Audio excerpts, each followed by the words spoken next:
if we want to know who we are, then it's very important to have some sense of what that means. If for many, many years we've taken ourselves to be our collection of points of view, in other words, all the points of view that are included and contained within the peer view of awareness, and all we can see are those points of view, say, these are our points of view of a personal identity, and all those points of view include within the infinite vast expanse of the peer view of awareness, then it's very important that we relax, simply relax, and allow ourselves to have a more expanded experience of ourselves as we really are.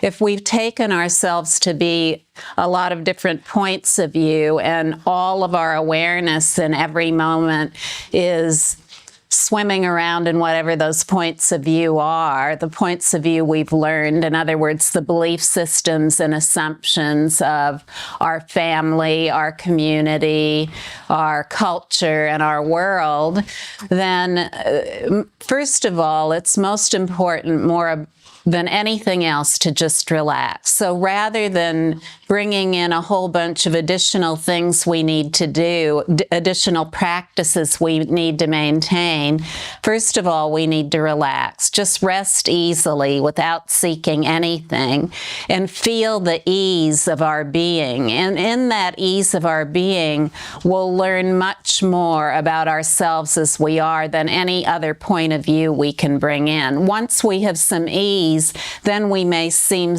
some other structures that can help us, a teacher or whatever, to have a more expanded sense of ourselves. But as a starting point, we have to have some idea of what we are. Some idea of what we are. It isn't that what we are is an idea. It's just that we use ideas as communication to point out who we are.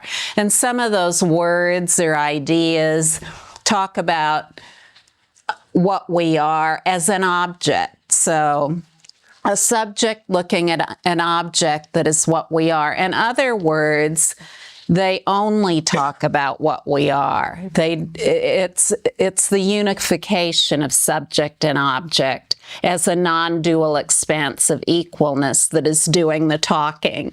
So these two types of communication, one that is a direct emanation of the non-dual expanse of equalness, and the other that is a subject talking about an object, are two entirely different matters. So it's very important, if we're reading anything, to read something that is a direct expression of that non-dual expanse of indivisible awareness, the non-dual vast expanse of indivisible awareness that is our true nature, rather than a subject talking about an object called awakening, liberation, being human, whatever it is.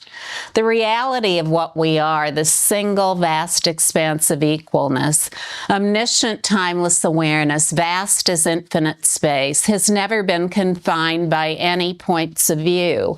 All points of view that arise within the pure view of all-inclusive awakened awareness are that awareness and nothing else.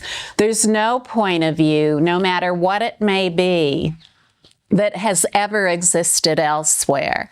All of the points of view of all-inclusive awakened awareness are inseparable from it, just like the color blue is inseparable from the sky.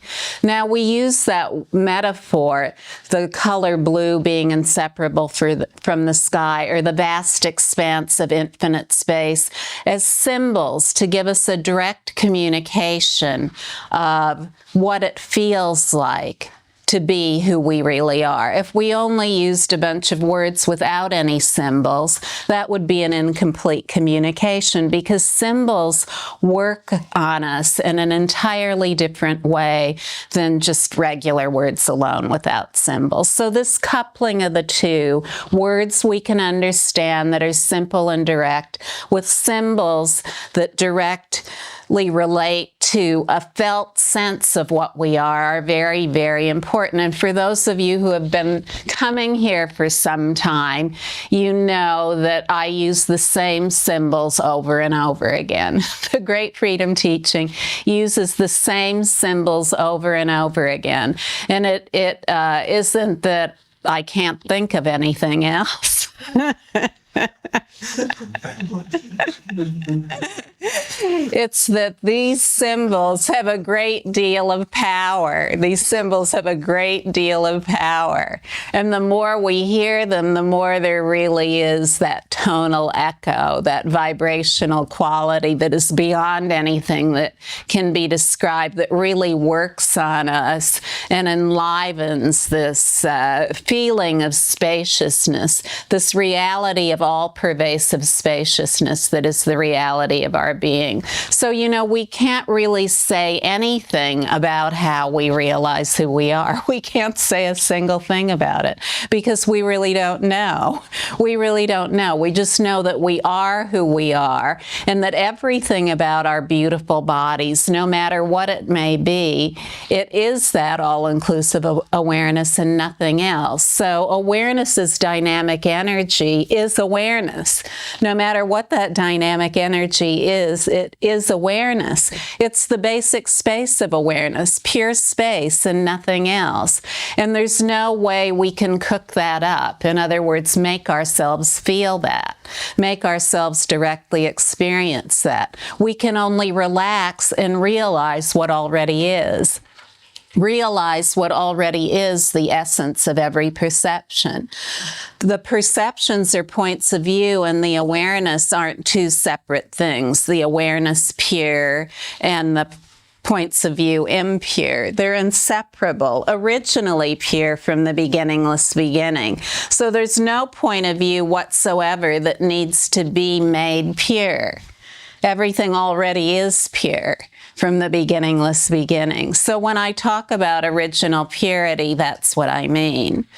I mean that everything, no matter what it is fundamentally, by its very nature, completely pure. How is it completely pure? It's completely pure in that it's never been anything other than awareness. No matter what its label may be, no matter what all these colorful descriptions, the magnificent display, the magical expressions of awareness are, no matter what the description we might come up with, its essence is only awakened awareness. Its heart essence is awakened awareness and nothing else. No point of view of the all-inclusive pure view of awakened awareness has an origin that is independent of awareness. So this is how we know that they're all awareness. There's not a single point of view that has an independent origin that stands on its own. I'm a point of view, I'm not awareness, and this is the way it is. There's no point of view that's like that. So if we have certain points of view that seem like they aren't part of awareness, when those come up, it's especially important for us to just rest, to be totally at ease, and to feel the reality of the direct experience of that point of view, no matter what it is, as awareness.